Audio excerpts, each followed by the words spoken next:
السلام عليكم ورحمة الله وبركاته. الحمد لله رب العالمين ولا عاقبة للمتقين ولا عدوان إلا على الظالمين والصلاة والسلام على أشرف الأنبياء والمرسلين وعلى آله وأصحابه أجمعين أما بعد. கணித்திற்குரிய சகோதர சகோதரிகளே, அல்லாஹுடைய கலாமாகிய அல் குர்ஆன் நமக்கு கிடைத்திருப்பதை இட்டு அதை வேதமாக ஏற்றுக்கொள்ளக்கூடிய தௌஃபீக் அல்லாஹ்வினால் வழங்கப்பட்டிருப்பதை இட்டு நாம் எல்லோரும் மகிழ்ச்சி அடைய வேண்டும். அதற்காக அல்லாஹுக்கு ஷுக்ர் செய்ய வேண்டும். அதே நேரத்தில் அல் குர்ஆனை புறக்கணித்த கூட்டத்தில் நாம் சேர்ந்து விடக்கூடாது. நாளை மறுமையிலே நபிகள் நாயகம் ஸல்லல்லாஹு அலைஹி வஸல்லம் அவர்கள் இந்த குர்ஆனை புறக்கணித்தவர்களுக்கு எதிராக அல்லாஹ்விடத்தில் பேசுவார்கள். என்னுடைய இந்த கூட்டம் குர்ஆனை நிராகரித்து விட்டார்கள், புறக்கணித்து விட்டார்கள் என்று. அந்த கூட்டத்தில் நாம் சேர்ந்து விடக்கூடாது. அல்லாஹ் பாதுகாக்க வேண்டும். நமக்கு தரப்பட்டிருக்கக்கூடிய நேரங்களில் மிக அதிகமான நேரத்தை அல்லாஹுடைய கலாமாகிய அல் குர்ஆனை படிப்பதற்கு நாம் ஒதுக்க வேண்டும். அல்லாஹுடைய கலாமை படிக்க தூண்டுவதற்காக வேண்டித்தான் இந்த தொடரிலே அல் குர்ஆன் அத்தியாயங்களுக்கான ஒரு சிறிய அறிமுகத்தை நாம் வழங்கி கொண்டு வருகிறோம், இலகுவாக அதை படிப்பதற்காக வேண்டி. அப்படி இல்லாமல் இது ஒரு பூரணமான ஒரு தப்சீரோ அல்லது பூரணமான விளக்கமோ கிடையாது என்பதையும் நாம் கவனத்தில் கொள்ள வேண்டும். 114 அத்தியாயங்களுள் 9வது அத்தியாயம் சூரத்து தௌபா என்கிற அத்தியாயமாகும். தௌபா என்று சொன்னால் பாவ மன்னிப்பு, பாவ மீட்சி என்பது அர்த்தமாகும். அல்லாஹு தஆலா தபூக் என்கிற அந்த யுத்தத்தை மையப்படுத்தி அருளிய ஒரு சூறாவாக இந்த சூறா காணப்படுகிறது. நபி ஸல்லல்லாஹு அலைஹி வஸல்லம் அவர்கள் ஹிஜ்ரி 8ஆம் ஆண்டு காலப்பகுதியில் இந்த தபூக் யுத்தத்திற்காக வேண்டி புறப்பட்டு சென்றார்கள். அந்த தபூக் யுத்தத்திற்காக செல்லுகிற வேளை, அந்த நேரம் மிக கஷ்டமான ஒரு நேரமாகும். எனவே அல் உஸ்ரா, கஸ்வத்துல் உஸ்ரா, கஷ்டமான நேரத்தில் செல்லுகிற மேற்கொள்ளப்பட்ட யுத்தம் என்றும் அதற்கு பெயர் இருக்கிறது. என்னென்றால் கடுமையான வறட்சியும் உஷ்ணமும் கோடையும், அதே நேரத்தில் மதீனாவிலே பேரிச்சம்பழங்கள் போன்றவற்றை அறுவடை செய்கிற காலமாகும். இப்போ இந்த காலத்தில் யுத்தத்திற்காக ரசூல் ஸல்லல்லாஹு அலைஹி வஸல்லம் அவர்கள் அழைப்பு விடுத்திருக்கிறார்கள். இப்போ சஹாபாக்கள் போக வேண்டும். ரசூல் ஸல்லல்லாஹு அலைஹி வஸல்லம் அவர்கள் சொன்னார்கள், மன் ஜஹஸ ஜைஷல் உஸ்ரதி ஃபலஹுல் ஜன்னா. யார் கஷ்டமான நேரத்தில் போகிற இந்த படையை தயார் செய்கிறாரோ அவருக்கு சுவர்க்கம் என்று சொன்னார்கள். சஹாபாக்கள் சுமார் 30,000க்கும் மேற்பட்டவர்கள் இந்த யுத்தத்தில் கலந்து கொள்வதற்காக பெயர் கொடுத்திருந்தார்கள். அதே நேரத்திலே நிறைய சதக்காக்களையும் சஹாபாக்கள் அள்ளி வழங்கினார்கள். இந்த நேரத்தில் முனாஃபிக்குகள் இந்த சூட்டுக்குள், இந்த கடுமையான வெப்பத்திற்குள் நீங்கள் செல்லப் போகிறீர்களா என்று சஹாபாக்களை திசை திருப்பி கொண்டிருந்தார்கள். அந்த அவர்களுடைய பிரச்சாரத்தில் சிலருடைய மனங்களில் சில தடுமாற்றங்கள் ஏற்பட்டன. அதே நேரத்தில் போகலாம் என்ற எண்ணத்தில் 3 நபித்தோழர்கள் அந்த யுத்தத்திற்கு போகாமலேயே இருந்து விட்டார்கள். இப்படியான அனைவருக்கும் அல்லாஹு தஆலா தௌபாவை வழங்குவதை உணர்த்துவதற்காகத்தான் இந்த சூறாவை இறக்கி வைத்தான். அதிலே தௌபா என்கிற அந்த பெயரும் இதற்கு தரப்பட்டிருக்கிறது. இந்த சூறா அன்புள்ள சகோதர சகோதரிகளே, மதீனாவிலே அருளப்பட்ட ஒரு சூறாவாகும். 128, 129 ஆகிய 2 வசனங்களும் மக்காவில் அருளப்பட்டதாக சொல்கிறார்கள். ஏனைய அனைத்து வசனங்களும் மதீனாவில் அருளப்பட்டவை ஆகும். இந்த சூறாவினுடைய வசனங்களின் மொத்த எண்ணிக்கை 129. இந்த சூரா சூரத்துல் மாஇதா என்கிற அத்தியாயத்துக்கு பிறகு அருளப்பட்டதாக சொல்கிறார்கள். அன்புள்ள சகோதர சகோதரிகளே, இந்த சூறாவுடைய ஆரம்பத்தில் பிஸ்மி குறிப்பிடப்படவில்லை.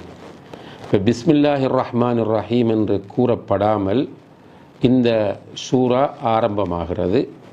ஆரம்பிக்கிற போதே பராஅத்தும் மினல்லாஹ் என்று ஆரம்பிக்கப்படுவதால் இந்த சூராவுக்கு சூரத்து பராஅ என்கிற ஒரு பெயரும் இருக்கிறது. இது ஹிஜ்ரி 9 அதாவது தபூக் யுத்தத்தை தொடர்ந்து ஹிஜ்ரி 9 நபிகள் நாயகம் ஸல்லல்லாஹு அலைஹி வஸல்லம் அவர்களுக்கு அருளப்பட்ட சூறாவாக காணப்படுகிறது. இந்த சூரா ஏனைய மதனி சூறாக்களைப் போல சட்ட விஷயங்களை பேசக்கூடிய ஒரு சூறாவாக அமைந்திருக்கிறது.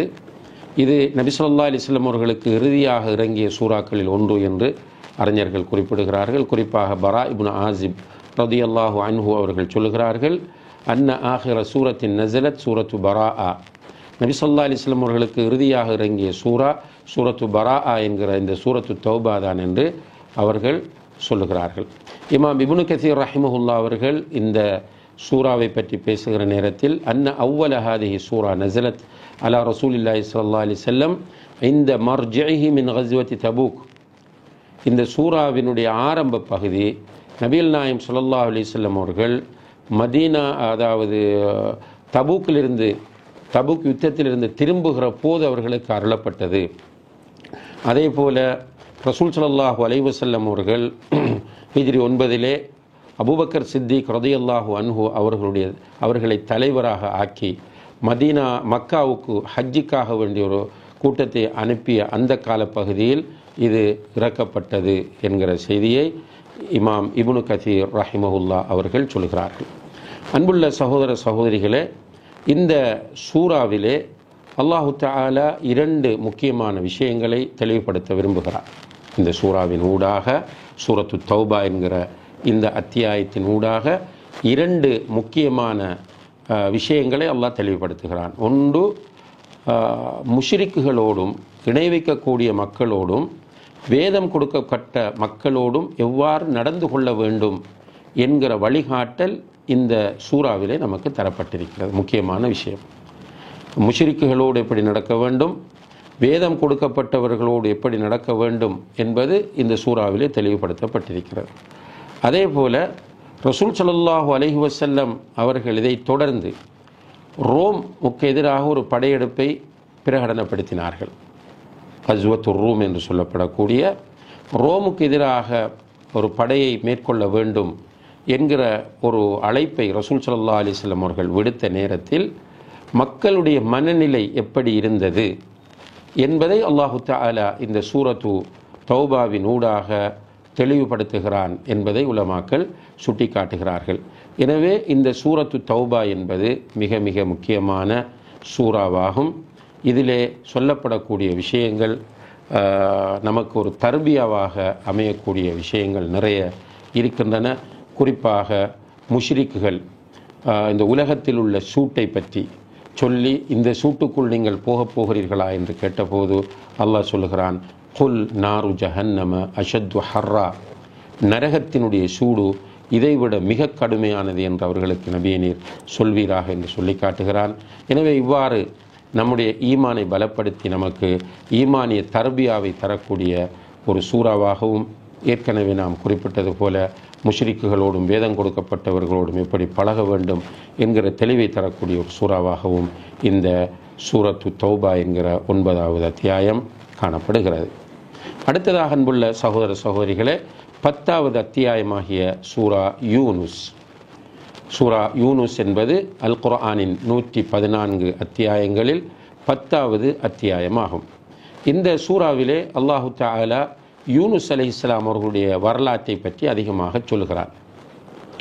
யூனுஸ் அலைஹிஸ்ஸலாம் அவர்களை பொறுத்தவரையில் அறிஞர்கள் சொல்லுவார்கள், 2 நபிமார்கள் தான் தாயுடைய பேரோடு அழைக்கப்படுகிறவர்கள். ஒன்று ஈசா அலைஹிஸ்ஸலாம், இன்னும் ஒன்று யூனுஸ் அலைஹிஸ்ஸலாம். யூனுஸ் அலைஹிஸ்ஸலாம் அவர்களுடைய தாயினுடைய பேர் மத்தா என்பதாகும்.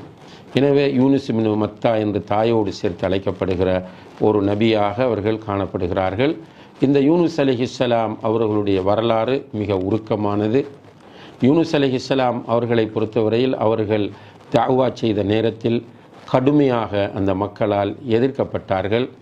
அந்த மக்கள் அவர்களை எதிர்த்த அந்த வேளைகளிலே யூனுஸ் அலைஹிஸ்ஸலாம் அவர்கள் அந்த மக்கள் மீது கோபம் கொண்டு ஊரை விட்டு போன வரலாறும் இருக்கிறது. அதுபோல அந்த மக்களுக்கு அல்லாஹுடைய சோதனைகளும் வேதனைகளும் இறங்கிய வரலாறும் இருக்கிறது. அவர்களுக்கு அந்த வேதனைகள் சோதனைகள் இறங்கின. அதுபோல யூனுஸ் அலைஹிஸ்ஸலாம் அவர்களும் சோதிக்கப்பட்டு அவர்கள் மீனுடைய வயிற்றிலே ஆக்கப்பட்டார்கள். மீனுடைய வயிற்றிலே அவர்கள் ஆக்கப்பட்டதனால் அவர்களுக்கு துன்னூன் என்கிற ஒரு பெயரும் இருக்கிறது என்பதை நாம் புரிந்து கொள்ள வேண்டும். இவ்வாறான பல்வேறு விஷயங்கள் இந்த சூறாவிலே சொல்லப்படுகிற காரணத்தினால் இந்த சூறாவுக்கு சூரா யூனுஸ் என்கிற பெயர் சொல்லப்பட்டிருக்கிறது. இந்த சூறாவும் மக்காவில் அருளப்பட்ட ஒரு சூறாவாகும்.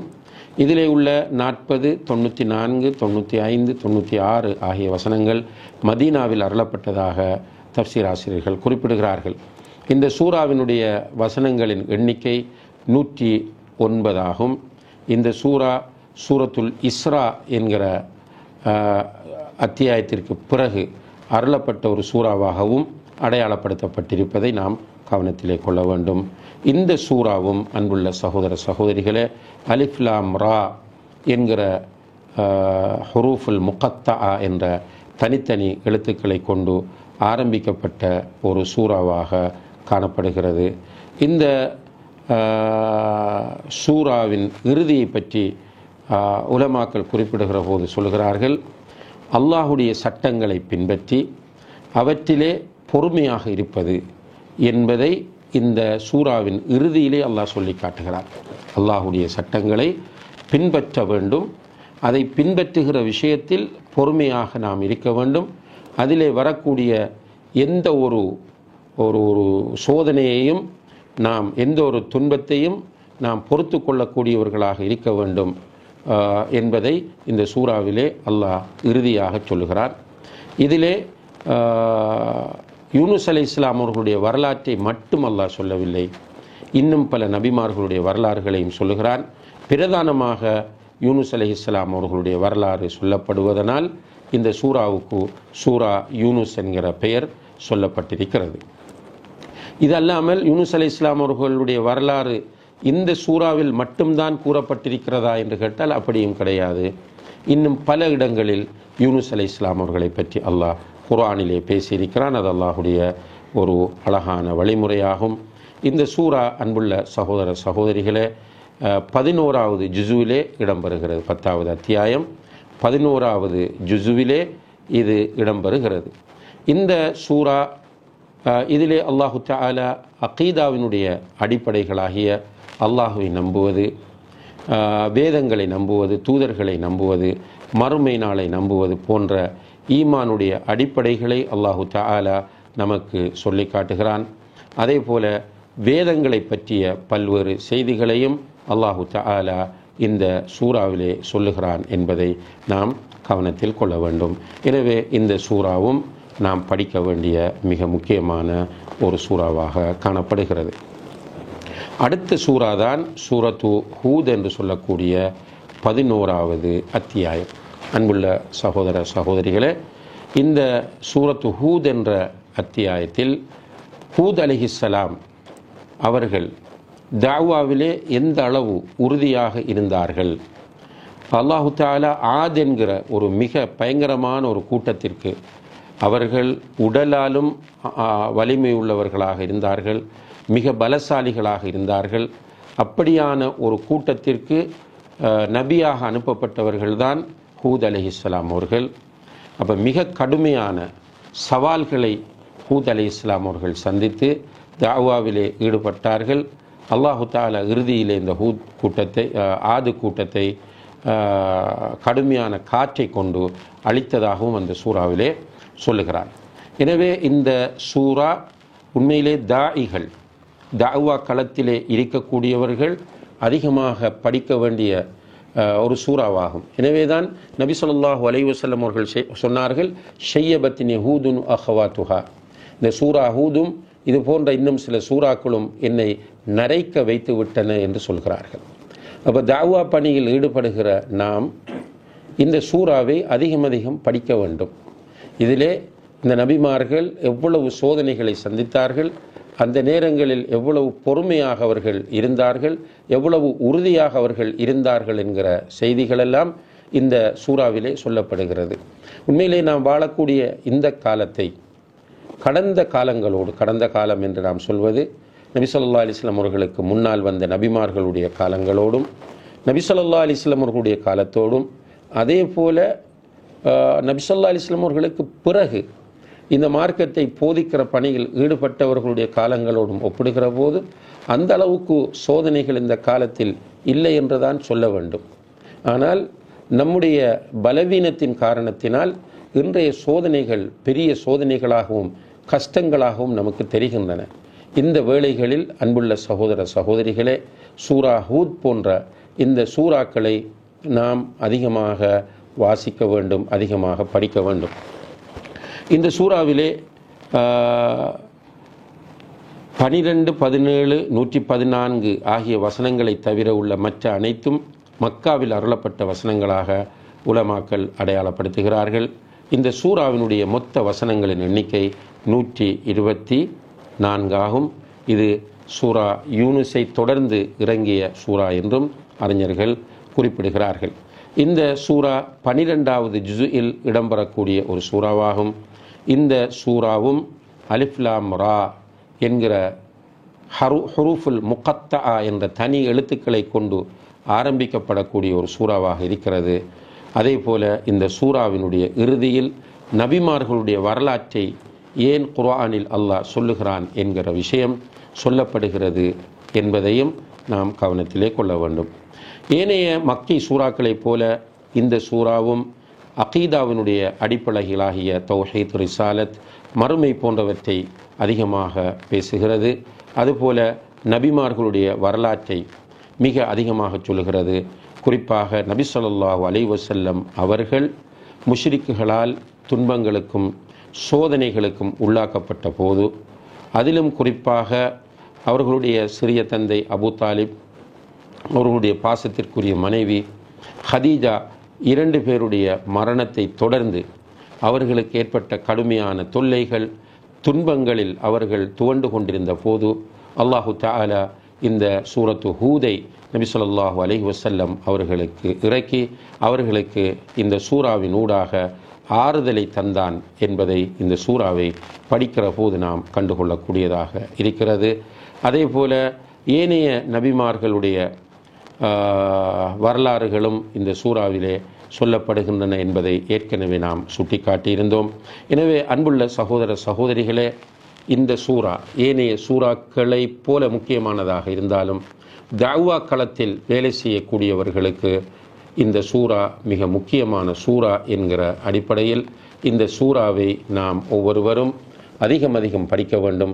நபி ஸல்லல்லாஹு அலைஹி வஸல்லம் அவர்கள் இதை மிக அதிகமாக ஓதி அது சொல்லக்கூடிய கருத்துக்களை உள்வாங்கக்கூடியவர்களாகவும் தனக்கு ஆறுதலாக இந்த சூறாவை ஆக்கி கொண்டவர்களாகவும் இருந்திருக்கிறார்கள் என்றால் அவர்களை விட அதிகமாக இந்த சூறாவின் பால் நமக்கு தேவை இருக்கிறது என்பதை நாம் புரிந்து கொண்டு இந்த சூறாவையும் நாம் படிக்க முயற்சிய வேண்டும்.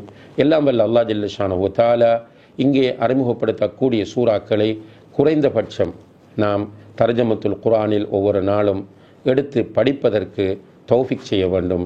அதற்கு முயற்சி செய்வதற்கு அல்லாஹ் நம் எல்லோருக்கும் அருள் பாலிக்க வேண்டும் என்று பிரார்த்தித்து, இன்ஷா அல்லாஹ் ஏனைய சூறாக்களை பற்றிய தகவல்களை அடுத்த நிகழ்ச்சிகளிலே நாம் வழங்க காத்திருக்கிறோம். அல்லாஹ் தஆலா அதற்கு தௌஃபிக் செய்வானாக.